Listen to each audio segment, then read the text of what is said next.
ॐ सरस्वती महाभागे विद्ये कमललोचने विश्वरूपे विशालाक्षे विद्यां देहि नमस्तुते।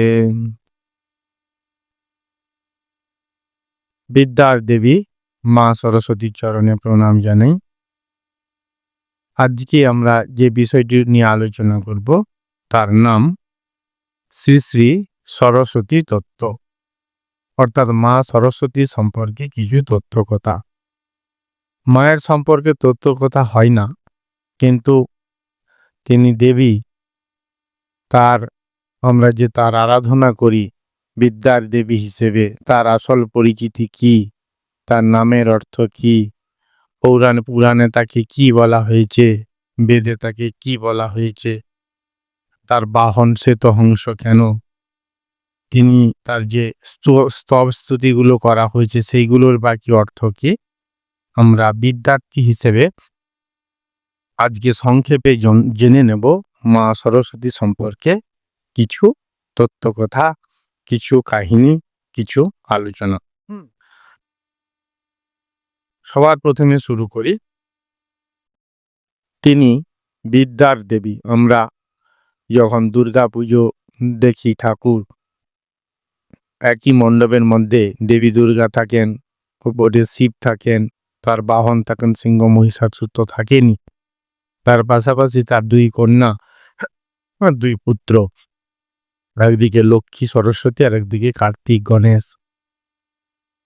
লক্ষ্মী হচ্ছে ঐশ্বর্যের দেবী, সরস্বতী বিদ্যার দেবী, গণেশ হচ্ছে সিদ্ধিদাতা, বিঘ্ন নাশ করবেন তার দেবতা, আর কার্তিক হচ্ছে শৌর্য বীর্যের প্রতীক, সৌন্দর্যের প্রতীক।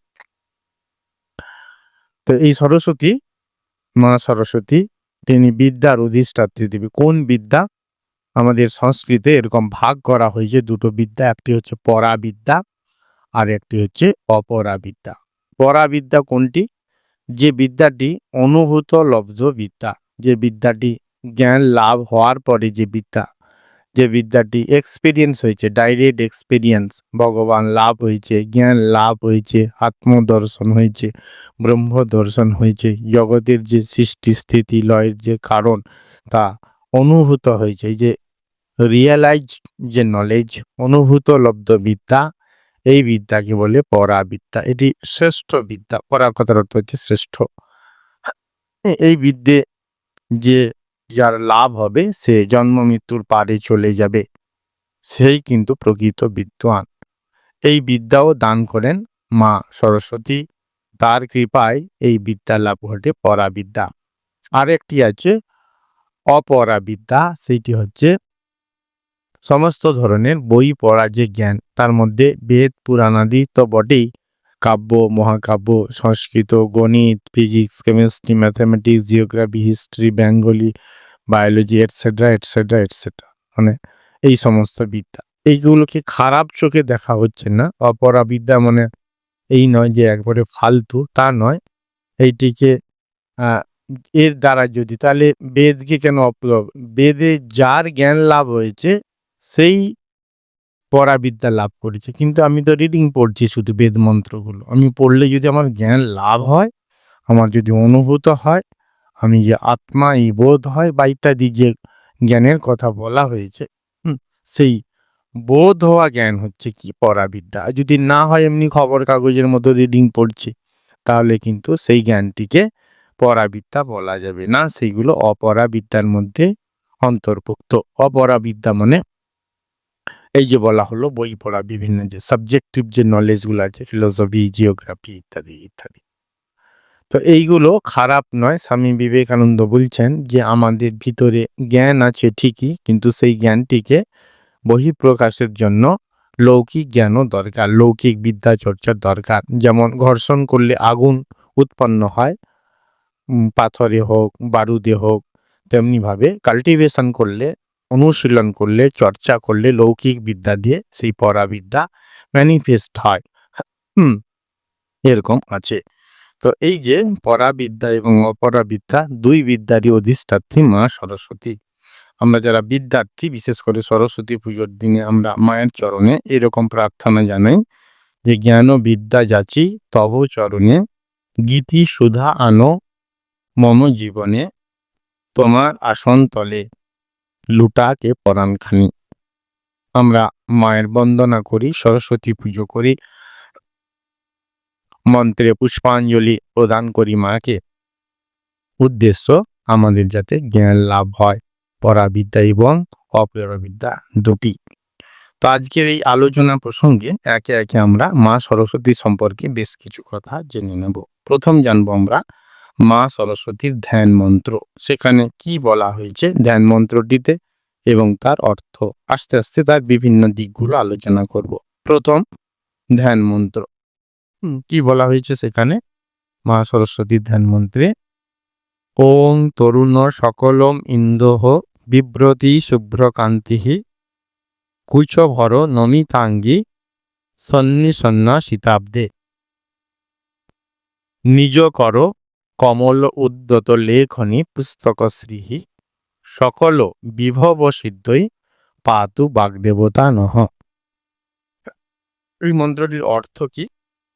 এখানে বলা হলো চন্দ্রের অর্থাৎ চাঁদের তরুণ অংশের ন্যায় যার কান্তি শুভ্র, যিনি কুচপরে অবনত অঙ্গী, যিনি শ্বেত পদ্মাসনা, যার নিজ করকমলে উদ্যত লেখনী ও পুস্তক শোভিত, সকল ঐশ্বর্য সিদ্ধির নিমিত্ত সেই বাগদেবী আমাদিগকে রক্ষা করুন। ধ্যান মন্ত্রে এইটি বলা হলো। এরপরে আমরা আলোচনা করব মা সরস্বতী প্রণাম মন্ত্র। আমরা প্রথম প্রণাম মন্ত্র দিয়ে একটি শুরু করলাম, আর দুটো মন্ত্র আছে সেইগুলো বলি। বিশেষ করে আমরা যখন পুষ্পাঞ্জলি দিই, পুষ্পাঞ্জলি যখন স্কুলে বিশেষ করে বিদ্যালয়ে এই সরস্বতী পুজো হয়, না খেয়ে থাকি পুষ্পাঞ্জলি পর্যন্ত, তখন যে মন্ত্রে পুষ্পাঞ্জলিটি হয় সেটিও তার প্রণাম মন্ত্র, সেটি বলি। এখানে বলা হয়েছে ভদ্রকাল্যই নমো নিত্যং সরস্বত্যই নমো নমঃ, বেদ বেদাঙ্গ বেদান্ত বিদ্যাস্থানেভ্য এবচ। অর্থাৎ ভদ্রকালীকে, মঙ্গলদায়িকা ভগবতীকে নিত্য নমস্কার, দেবী সরস্বতীকে পুনঃ পুনঃ নমস্কার, এবং বেদ বেদাঙ্গ বেদান্তাদি বিদ্যাস্থান সমূহকেও নমস্কার। এগুলোর পার্থক্য আছে। বেদ কি, বেদাঙ্গ কি, বেদান্ত কি, আলাদা আলাদা, কিন্তু একও তাদের বিভিন্ন অর্থে। তো সবাইকে নমস্কার জানানো হচ্ছে সবকিছুকে। দ্বিতীয়, জয় জয় দেবী চরাচর সারে, কুচযুগ শোভিত মুক্তাহারে, বীণা পুস্তক রঞ্জিত হস্তে, ভগবতী ভারতী দেবী নমস্তে। এর কি অর্থ? হে চরাচর সারা, কুচযুগে মুক্তাহারে শোভিতা দেবী তুমি জয়যুক্ত হও। হে বীণা পুস্তক শোভিত হস্তা ভগবতী দেবী ভারতী তোমায় নমস্কার। তাহলে ধ্যান মন্ত্র হলো, তারপর দুটি প্রণাম মন্ত্র হলো, তার অর্থগুলো আমরা বললাম। এরপর আমরা সরস্বতী স্তব আলোচনা করব। তার বিভিন্ন স্তব আছে, এইখানে একটু আলোচনা করছি। সেখানে বলা হয়েছে যা কুন্দেন্দু তুষার হার ধবলা, যা শ্বেত পদ্মাসনা, যা বীণা বরদণ্ড মণ্ডিত ভুজা, যা শুভ্র বস্ত্রাবৃতা, যা ব্রহ্মাচ্যুত শঙ্কর প্রভৃতিভিঃ দেবৈ সদা বন্দিতা, সা মা পাতু সরস্বতী ভগবতী নিঃশেষ জাড্ডপহা। সা মে বসতু জিহ্বায়াং বীণা পুস্তক ধারিণী, মুরারি বল্লভা দেবী সর্বশুক্লা সরস্বতী। এটি মা সরস্বতীর একটি স্তব। সেখানে বলা হলো যে যিনি কুন্দ কুসুম, কুন্দ ফুল আমরা সরস্বতী পুজোর সময় ফুলটি লাগে, একটি লালচে রক্তাভ হয় আর একটি ধবধবে সাদা হয়। সেই কুন্দ ফুলের সম কুন্দ কুসুম, চন্দ্র ও তুষার নাসিন্যে শুভ্র বর্ণা মানে বরফের মতো সাদা, যিনি শ্বেত পদ্মাসনা মানে সাদা পদ্মের উপরে বসে আছেন, যার হস্ত শ্রেষ্ঠ বীণাদণ্ড দ্বারা শোভিত।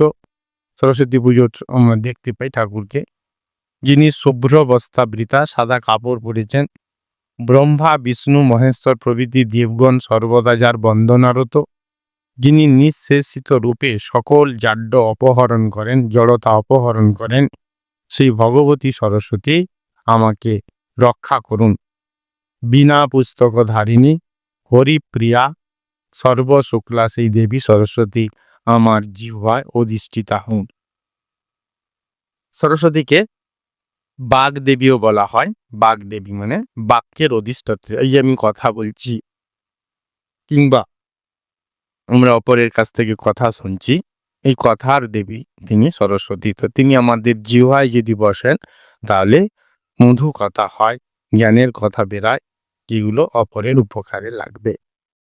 এরপরে আমরা গীত বন্দনা করব। গীত বন্দনা মানে যেমন আমরা পুষ্পাঞ্জলি দিই, পুষ্পের মাধ্যমে অঞ্জলি প্রদান করি মায়ের পাদপদ্মে, তেমনি গানের দ্বারা মায়ের বন্দনা করা হয়, তার আরাধনা করা হয়, তার পুজো করা হয়। অনেক গান আছে মা সরস্বতীর, এখানে দুটো গান আলোচনা করা হবে।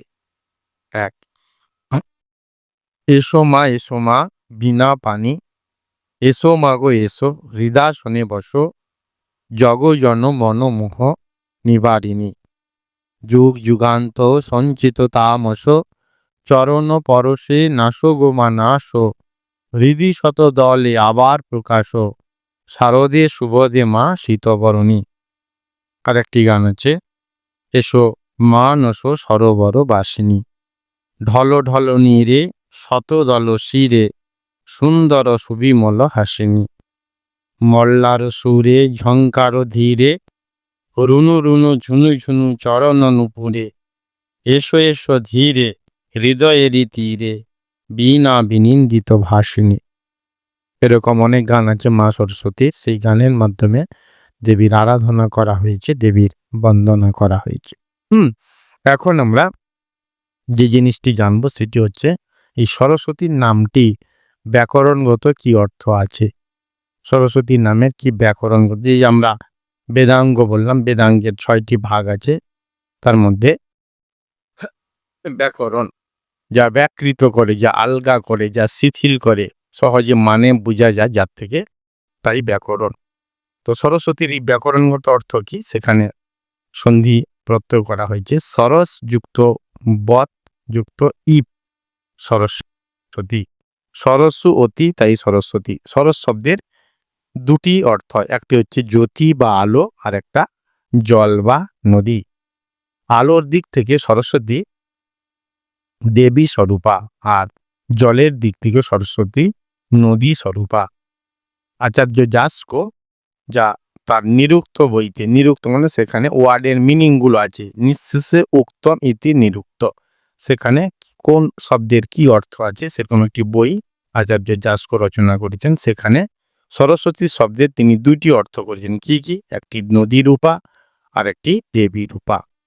বেদের ভাষ্যকার আচার্য সায়ন তিনিও বলেছেন, কি বলেছেন, দ্বিবিধা হি সরস্বতী বিগ্রহবৎ দেবতা নদী রূপা, অর্থাৎ সরস্বতীর দুটি রূপ, একটি হচ্ছে বিগ্রহবৎ অর্থাৎ মূর্তি বা দেবী, আর একটি নদী রূপা তার নদী।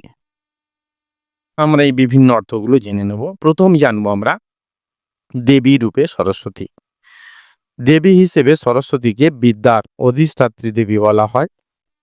প্রশংসাময়ী জ্ঞান বিদ্যাদি গুণ যাতে বিদ্যমান, সেই সর্ববিদ্যার অধিষ্ঠাত্রী ও বিদ্যাদাত্রী বাগদেবী সরস্বতী। তিনি আমাদের মেধা, প্রভা, বিদ্যা, ধী, ধৃতি, স্মৃতি, বুদ্ধি প্রভৃতি সৎ গুণরাশি দান করেন। বিদ্যার্থীরা বিদ্যা লাভের আশায় তার পূজা আরাধনাদি করিয়া থাকি। তাই তিনি ছাত্রদের আরাধ্যা দেবী, তত্ত্ব জ্ঞানদায়িনী, অজ্ঞান নাশিনী দেবী পরা অপরা দুই বিদ্যাই দান করেন। তিনি জ্ঞান শক্তি সর্বশুক্লা, বিনা পুস্তকধারিণী, হংসবাহিনী, বিনা রূপিণী বাগদেবতা। যেহেতু দেবী হিসেবে তার বর্ণনা করা হচ্ছে, তাই দেবীত্বগুলো আলোচনা করা হলো। এখন আলোচনা করা হবে নদী হিসেবে সরস্বতী। আচার্য সায়ন তিনি তার একটি ভাষ্যে বলেছেন, অনয়া তু নদী রূপা প্রতিপদ্যতে, অর্থাৎ এই দিকে সরস্বতীকে নদীর উপরে প্রতিপাদন করা হয়েছে। আমরা যারা পুজো করি সেই পুজো মন্ত্রে একটি শুদ্ধিকরণ আছে, সেখানে সমগ্র মানে পবিত্র 7টি নদী আছে, তার জলকে একীভূত করে সেই জলটি পুজোয় ব্যবহার করা হয়। কোথাও কোথাও অরিজিনালি দেওয়া হয়, কোথাও কোথাও মন্ত্রে আবাহনের মাধ্যমে সেটি উদযাপন করা হয়। যেমন কি সেই মন্ত্রটি হচ্ছে ওং গঙ্গে চ যমুনে চ এব গোদাবরী সরস্বতী নর্মদে সিন্ধু কাবেরী জলেস্মিন সন্নিধিং কুরু। অর্থাৎ এখানে গঙ্গা, যমুনা, নর্মদা, সিন্ধু, কাবেরী, গোদাবরী সহিত সরস্বতীকেও নদী হিসেবে ধরা হয়েছে। সুপ্রাচীন কাল থেকেই পুণ্যভূমি ভারতবর্ষে সরস্বতী নাম্নী এক পবিত্র তোয়া নদীর অস্তিত্ব বিদ্যমান ছিল।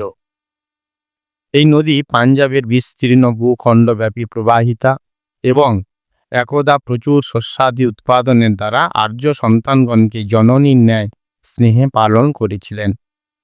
এরই উপকূলবর্তী ভূখণ্ডে ব্রহ্মাবর্ত প্রমিতে হতো অগণিত আর্যকণ্ঠে নিত্য সামগান, হতো শিষ্যগণ পরিবৃত আচার্য কণ্ঠে নিরন্তর বেদ অনুশীলন, জ্বলত হোমাগ্নি, হোমের শিখা, উঠত প্রণব ধ্বনি। আরণ্যক জীবনে আর্য ঋষিরা এই শান্ত রসাস্পদ পুলিনে গভীর বনানী বেষ্টিত আপন জ্যোতিকুঞ্জে সংসার ভোগ বিমুখ হয়ে ঐকান্তিক নিষ্ঠায় ব্রহ্মৈক ধ্যানে নিবিষ্ট থাকতেন। সরস্বতী বিধৌত এই পুণ্যভূমিতে অধ্যাত্ম জ্ঞানদীপ্ত আচার্য ধর্ম ও আর্য সংস্কৃতি সভ্যতার উৎপত্তি ও ক্রমবিকাশ ঘটেছিল। এখানে মানুষ পেয়েছিল তার মুখ কণ্ঠে প্রথম ভাষা। সে ভাষা সে সংগ্রহ করেছিল অনাহত প্রণব সঙ্গীত হতে। উপনিষদে বর্ণিত জাবালা সত্যকামের বিখ্যাত কাহিনীটি ঘটেছিল এই সরস্বতী নদীর তীরে। কবিগুরুর ভাষায় ব্রাহ্মণ কবিতাতে আছে এটি। অন্ধকার বনচ্ছয়ে সরস্বতী তীরে অস্ত গেছে সন্ধ্যা সূর্য, আসিয়াছে ফিরে নিস্তব্ধ আশ্রম আছে ঋষিপুত্রগণ, মস্তকে সমিত ভার করিয়া হরণ বনান্তর হতে। কত জ্ঞানের বিকাশ লাভ ঘটেছে এই নদীটির তীরে। এই পৌরাণিক ছাড়া কিছু ভৌগোলিক কাহিনী আছে, যেমন এই সরস্বতী নদীটি পাঞ্জাবের অম্বালা জেলার সীমান্তে সিরমুর পাহাড় হইতে উৎসারিত হইয়া সমভূমিতে পতিত হইয়াছে। অতঃপর কখনো বালুতলে অদৃশ্য, কখনো বা উপরে দৃশ্যমান হইয়া পাতিয়ালার খগ্গর নদীতে যুক্ত হইয়াছে। এর মোট দৈর্ঘ্য 176 কিলোমিটার। আর একটি তথ্য আছে, জিওগ্রাফিক্যাল ইনফরমেশন। এই আরেকটি নদীর নাম সরস্বতী। এটি আরাবল্লীর দক্ষিণ পশ্চিম সীমান্ত হইতে উৎসারিত হইয়া দক্ষিণ পশ্চিমে প্রবাহিত হইয়াছে। ইহার জল হিন্দু দিগের নিকট পবিত্র। উৎসস্থলের অম্বা ভবানীর মন্দিরটি বিখ্যাত প্রাচীন। আরেকটি তথ্য, সরস্বতী নামে তৃতীয় নদীটি পশ্চিম বাংলার হুগলি জেলার ত্রিবেণীর নিকটে ভাগীরথী হইতে নির্গত হইয়া হুগলি ও হাওড়া জেলার মধ্য দিয়া গিয়া পুনরায় ভাগীরথীর সহিত মিলিত হইয়াছে। পূর্বে ইহাই ছিল ভাগীরথীর প্রধান খাত, বড় বড় জাহাজ চলার উপযোগী। প্রাচীন বন্দর ও শহর সপ্তগ্রাম ইহার তীরে অবস্থিত। বর্তমানে ইহা শুষ্ক প্রায়। এখন যে কুম্ভ মেলা হচ্ছে প্রয়াগরাজে, সেখানেও ত্রিবেণী সঙ্গম বলা হয়। 3টি নদীর সঙ্গমস্থল, একটি গঙ্গা, একটি যমুনা, একটি সরস্বতী। অন্তঃসলীলার মতো পৃথক করা যায় না বাইর থেকে। আরেকটি সরস্বতী নদীর অস্তিত্ব আছে আমরা মনে করি বদ্রীনাথে, যেখানে বদ্রী বিশালজি বদ্রীনারায়ণ অবস্থান করেন। সেখান থেকে যদি আমরা বদ্রীনাথ দর্শনের পর মানাগ্রাম হয়ে ধীরে ধীরে আমরা বসুধারা ফলসের দিকে যাই বা স্বর্গারোহণের দিকে, সেই নদীটি পার হতে কথিত আছে পাণ্ডবরা সেইটাতে গিয়েছিল। মা দ্রৌপদী তিনি সেটাকে পেরোতে পারেনি, তখন ভীম একটি পাথর নিয়েছে তার উপরে পুলের মতো রেখে দেয়, আর সহজে দ্রৌপদী সেটা পেরিয়ে যায়। এখনও সেই ভীমশিলা বা ভীম পুলটি আছে। পাশে সরস্বতীর মূর্তি আছে, সরস্বতীর মন্দির আছে, আর নিচে প্রচণ্ড খরস্রোতা একটি নদী, যেটি পাশে গিয়ে মিলিত হয়ে গেছে অন্য একটি নদীর সঙ্গে। তো সেইখানেও সরস্বতী নদীর অস্তিত্ব বিদ্যমান। এটি জিওগ্রাফিক্যাল ইনফরমেশন। এখন আমরা দেবী সরস্বতীর আর কিছু যে সামগ্রিক রূপ তার বিভিন্ন শাস্ত্রে, ঋগ্বেদে, পুরাণে বর্ণিত আছে সেইগুলো একটু সংক্ষেপে জেনে নেব। মূললি যেটা আমাদের আলোচনা হয়েছিল তার বিভিন্ন স্তব, স্তুতি, ধ্যান, প্রণাম মন্ত্র দিতে সেখানে বলা হয়েছিল সরস্বতী সর্বশুক্লা, তার শ্রীহস্তে লেখনী, পুস্তক ও বীণা, তিনি শ্বেত পদ্মাসনা, তিনি বেদ, বেদাঙ্গ, বেদান্তাদি বিদ্যার দেবতা, তিনি সকল জাড্য, সকল তম অর্থাৎ অজ্ঞান বা অন্ধকার নাশ করেন, তিনি বাগ দেবতা, তার নয়ন বিশাল ও পদ্মের ন্যায় মনোহর, তিনি সকল ঐশ্বর্যের সিদ্ধিদায়িনী দেবী সরস্বতী, মুরারি বল্লভা এবং ব্রহ্মাদি দেবগণ কর্তৃক সদা বন্দিতা।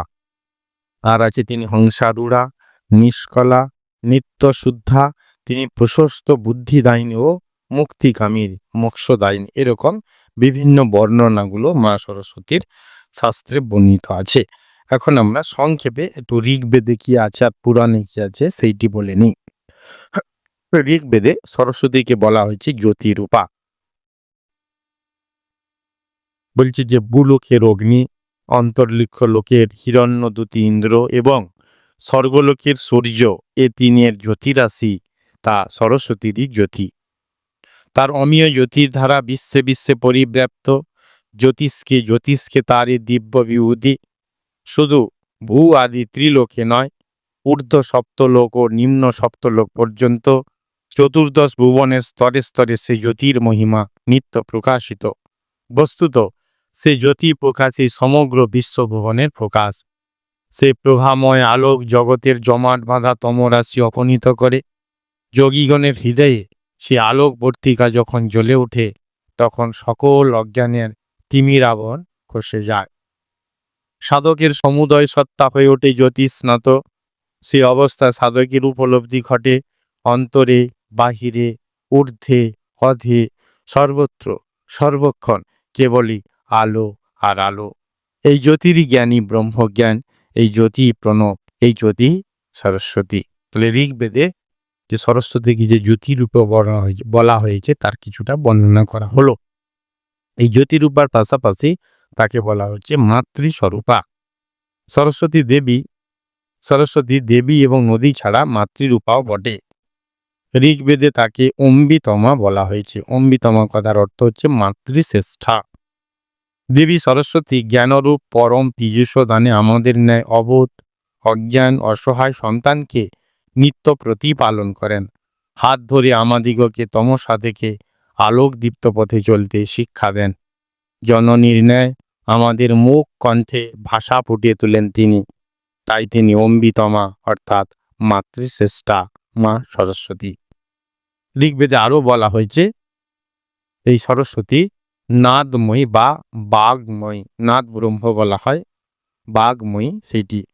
বাগ দেবী রূপে সরস্বতী নাদময়ী।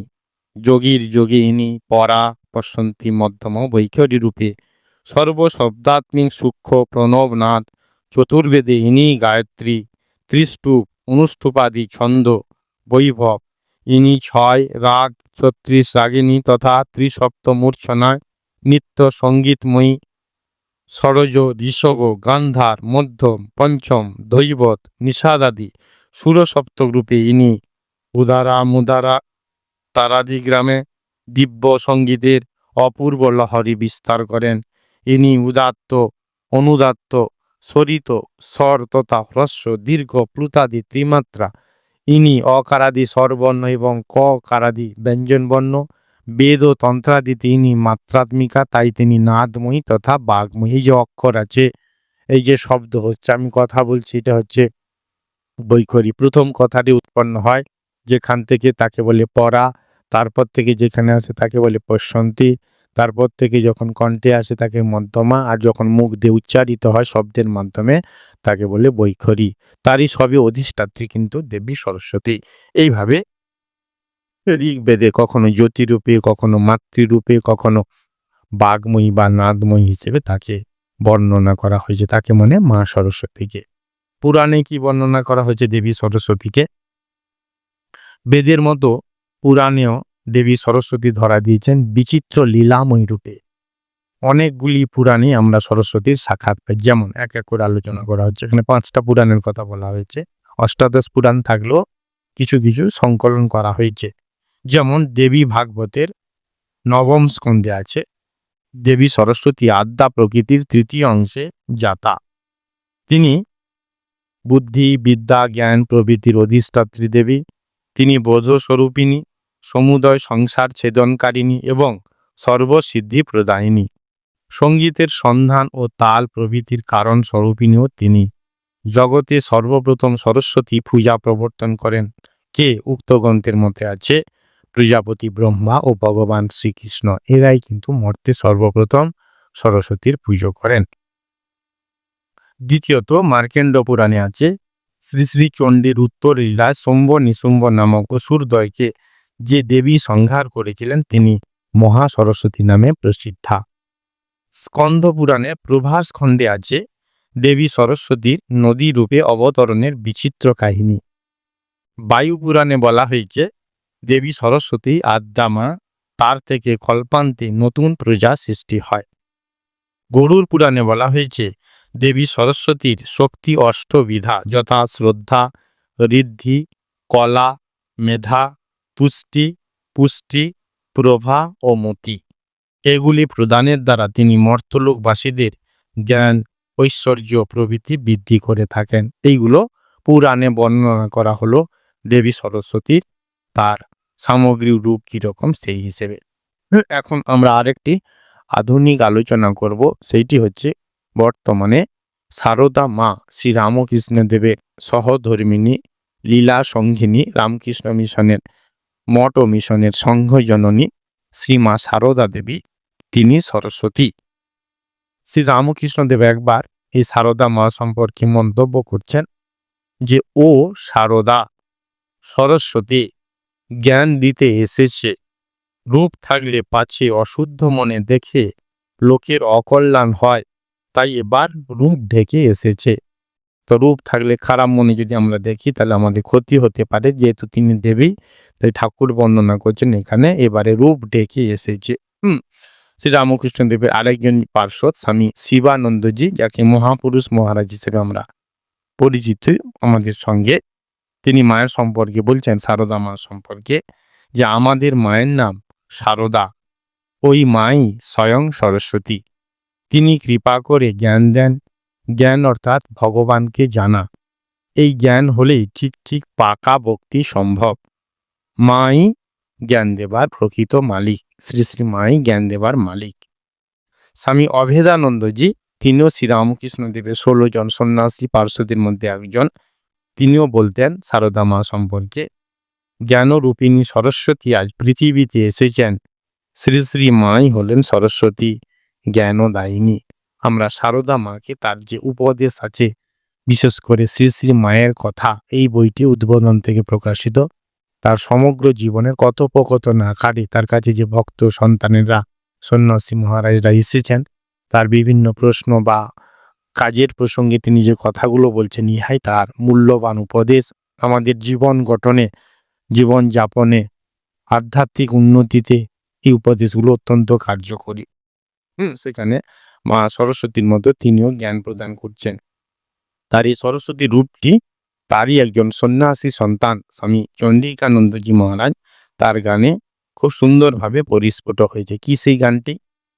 বিদ্যা বিতরিতে এলো রে সারদা জ্ঞানদায়িনী, রূপ আবরি নারী দেহ ধরি, এলো রে করুণা রূপিণী, ধরে না বিনা শ্রী করে এবার, বিনা বিনিন্দিত বাণী তাহার, বেদ বেদান্ত শ্রীবদনে তার, বিশ্বজনের জীবন বিনা, বাজালো এবার বিরামহীনা, ঝঙ্কারে নিখিলে জয় জয় মা, মানস শতদল বাসিনী। বলছে এবারে হাতে তার বীণা নেই, কিন্তু তার বাণীগুলো বিনা বিনিন্দিত, যেখানে বিনাও নিন্দার যোগ্য হয়ে যায়, এমনই তার কথা।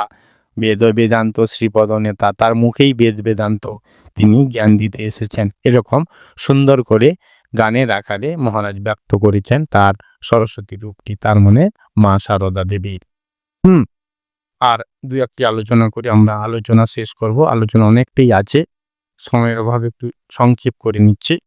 এখানে আমরা সরস্বতীর যে স্তুতি আমরা আলোচনা করলাম প্রথমে, তার কি আধ্যাত্মিক তাৎপর্য আছে সেইটি আলোচনা করব।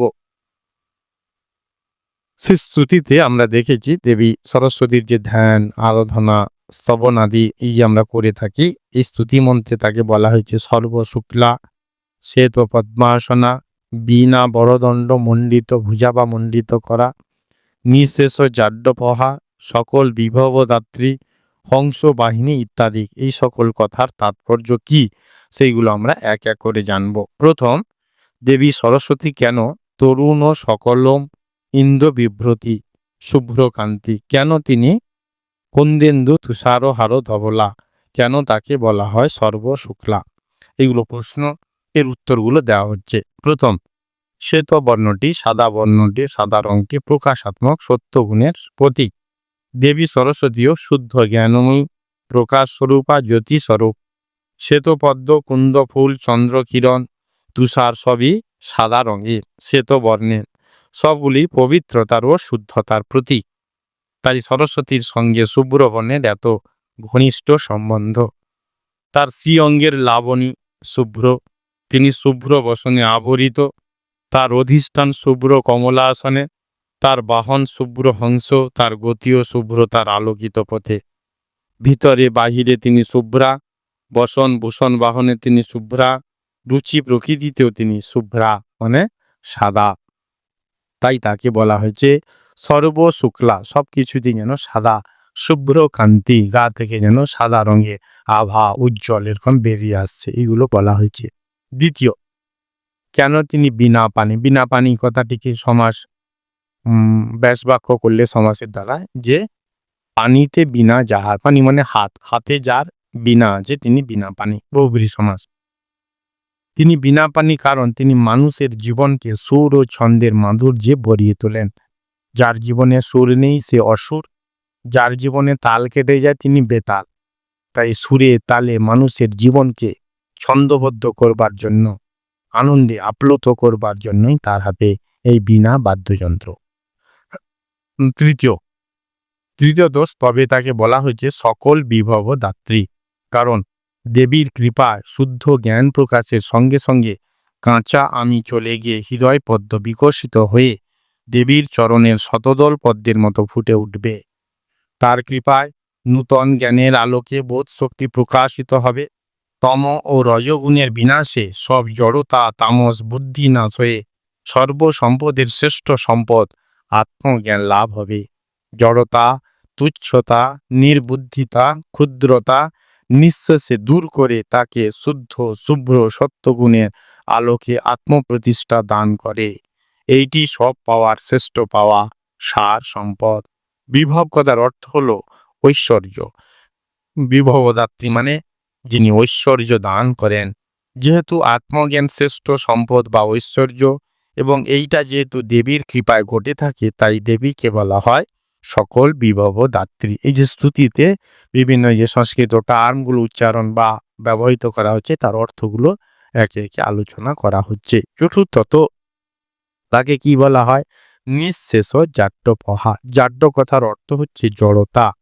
যিনি নিঃশেষে সকল জড়তা দূরীভূত করেন তিনি নিঃশেষ জাড্যপহা।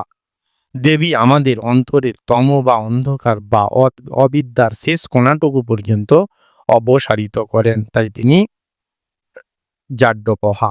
এর আরেকটি অর্থ আছে, সরস্বতী পূজার সময়টি বড় সুন্দর। বসন্তকাল, শীতের শিশির বিদায় নিয়ে যখন ভোরের আলো ফুটে ওঠে, তখন দক্ষিণা বাতাসের কোমল শিহরণে হাজির হয় ঋতুরাজ বসন্ত। গাছে গাছে নবকিশলয়, কোকিলের সুমধুর কলতান, মেঠো পথের উদাসী হাওয়া, মৌমাছির গুঞ্জন রব, রক্তরাঙা পলাশের বিস্তীর্ণ সমারোহ, আম্রমুকুল, ফাঁট ফুল ও বাতাবি ফুলের সুমিষ্ট সুবাস, আর ধরিত্রীর অপরূপ শ্যামল সুসময় চারিদিকে জেগে ওঠে আনন্দের লহরী। প্রকৃতি ফুলে ফলে রসে গন্ধে নবরূপে সেজে ওঠে, নবপ্রাণে জেগে উঠে সব জড়তা ঝেড়ে ফেলে, তাই তিনি নিঃশেষ জাড্যপহা। দেবী সরস্বতীও আমাদের মনে সকল জড়তা, সকল কুণ্ঠা ও সকল অন্ধকার দূরীভূত করেন বলে তিনি নিঃশেষ জাড্যপহা। এইগুলো আমরা তার সামগ্রিক রূপ আলোচনা করলাম। এখন আলোচনা করব তার বাহন কেন, সে তো হংস। আমরা একটি আলোচনা এটা করেছিলাম। হংস হচ্ছে জলে থাকে, গতিশীলতার প্রতি সরস্বতীকে আলোচনা করা হয়েছে, সে নদী হিসেবে গতিশীল। দেবী বিদ্যার দেবী, যদি আমরা বিদ্যার চর্চা করি তাহলে আমাদের জীবন গতিময় হয়। কথায় আছে a rolling stone has gather no moss, মানে যে পাথরটি সর্বদা চলছে তাতে মস জমে না, নোংরা জমে না।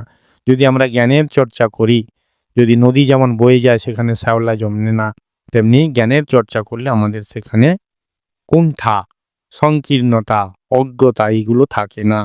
ওই হাঁস যেমন জলে চলে বেড়ায় গতিশীল, তেমনি তার যে বাহন, বাহন কথার মাত্রা হচ্ছে যে কিছু বয়ে নিয়ে যায়, কিছু মিনিং তাৎপর্য নিয়ে যাবে। তো এই কারণে হাঁস তার বাহন, মানে গতিশীলতা। জ্ঞানের চর্চা করলে জীবন গতিময় হবে, সংকীর্ণ হবে না, কোনো একটা জায়গা বদ্ধ হয়ে থাকবে না, উদার হবে, তার সৃষ্টিশীল জীবন হবে, আনন্দময় হবে। দ্বিতীয়ত, হাঁসের রংটি সাদা, সাদা সত্যগুণের প্রকাশক। দেবী সরস্বতী বিদ্যার দেবী, বিদ্যা জ্ঞান ও সত্যগুণের প্রকাশক। তাই জন্য হাঁস তার বাহন, একটি মিনিং বয়ে নিয়ে যাচ্ছে। সর্বব্যাপিত, হাঁস জলেও থাকে, স্থলেও থাকে, কখনো কখনো অন্তরিক্ষে উড়ে বেড়ায়। জলে স্থলে সর্বত্র। যিনি বিদ্যার চর্চা করবেন তারও তার মান্যতা সকল জায়গায় হবে। সংস্কৃতে আছে বিদ্যান সর্বত্র পূজ্যতে। যিনি বিদ্যান ব্যক্তি তাকে সকলে সব জায়গায় পূজা করেন, এইটি তার অর্থ।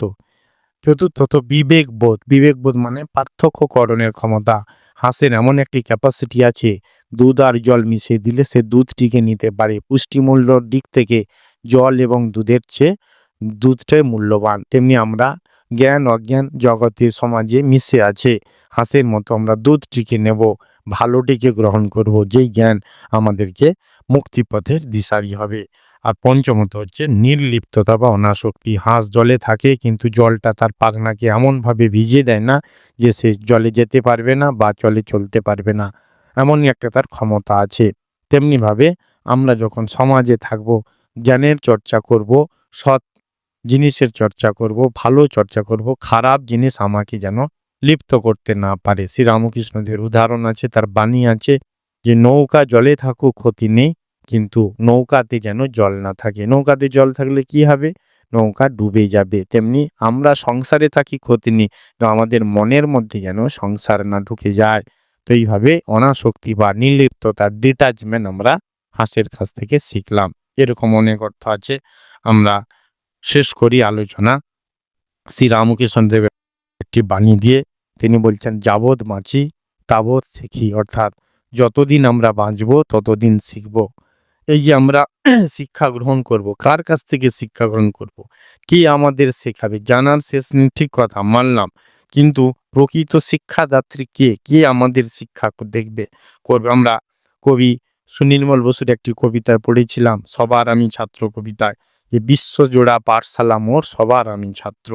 তাহলে এই যে এই ছাত্রের শিক্ষয়িত্রীকে, শিক্ষিকাকে, শিক্ষককে, টিচারকে, এই যে বিশ্বজোড়া পাঠশালার একমাত্র শিক্ষাদাত্রী হলেন সর্বগুণের অধীশ্বরী দেবী, বিদ্যার দেবী, জ্ঞানদাত্রী সরস্বতী। তার কৃপায় কি আমাদের প্রকৃত বিদ্যা লাভ ঘটে। তিনি কিন্তু আমাদের প্রকৃত যে পাঠশালা তার কিন্তু শিক্ষয়িত্রী। গানে আছে তুমি কৃপা করো যারে সে তোমারে জানিতে পারে। মায়ের আশীর্বাদ দরকার পড়াশোনা করবার জন্য। সেই জন্য সন্তানের দিক থেকে দেবীর আরাধনায় আমাদের কয়েকটি কর্তব্য আছে। কি কি কর্তব্য? প্রথম, বিদ্যা লাভের জন্য দেবীর কাছে আন্তরিক প্রার্থনা করতে হবে। দ্বিতীয়, বিদ্যা লাভে নিজের চেষ্টা, আগ্রহ ও অদম্য উৎসাহ থাকা দরকার। তৃতীয়ত, অধ্যাবসায় লেগে থাকা, লেখাপড়ার কাজে সর্বদা লেগে থাকা, ব্যাপৃত থাকা, মজে থাকা। আর চতুর্থত হচ্ছে শ্রদ্ধা। গীতাতে আছে শ্রদ্ধাবান লভন্তে জ্ঞান। যার জ্ঞান লাভের প্রতি শ্রদ্ধা আছে, জ্ঞান লাভের প্রতি আন্তরিক ইচ্ছা আছে, টান আছে, তারই কিন্তু প্রকৃত জ্ঞান লাভ হয়। তাই আমরা দেবীর চরণে এই প্রার্থনা জানাই, তিনি আমাদের সকলকেই বিদ্যা দান করুন, জ্ঞান দান করুন, শুভ বুদ্ধি দিন, বুদ্ধিকে শুভ পথে পরিচালিত করুন, আমাদের জীবনকে আনন্দময়, সৌন্দর্যময় ও মাধুর্যময় করে তুলুক। হে মহা ঐশ্বর্যময়ী, তুমি বিদ্যা স্বরূপা, কমললোচনা, বিশ্বরূপা, বিশালাক্ষী সরস্বতী, তুমি আমায় বিদ্যা দান করো। তোমায় নমস্কার।